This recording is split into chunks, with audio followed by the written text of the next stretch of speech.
D'abord, il faudrait remettre les choses dans leur contexte. Il s'agit nullement d'un fonds, en tout cas d'un fonds hors contexte Mali, Niger et puis Burkina. Ça fait partie de notre contribution. D'abord, notre cotisation au sein de la CEDEAO.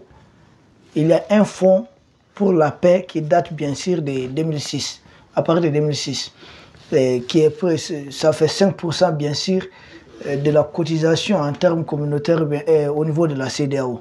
Donc d'abord, la CEDEAO, façon dont elle est en train de privatiser ses fonds, ce n'est pas son fonds à elle. Il s'agit d'un fonds commun qui appartient à toute la communauté.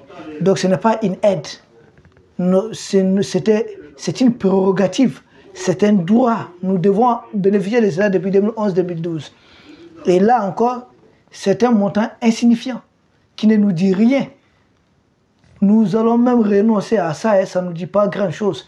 C'est un montant qui est insignifiant par rapport à ce que nous avons cotisé. Nous allons quitter la CEDEAO avec tout notre dû. La CEDEAO va nous rembourser intégralement. Tout comme la Banque de France va nous rembourser toutes nos tonnes d'or qui se trouvent du côté de la France, du trésor français. Il s'agit de notre bien. Pourquoi c'est maintenant que la CEDEAO vient de faire une telle proposition? Pourtant, depuis les années 2011-2012, nous sommes en guerre contre ces terroristes. C'est maintenant simplement que la CEDEAO s'est rendu compte que le terrorisme existe. Nous attendons de la CEDEAO au moins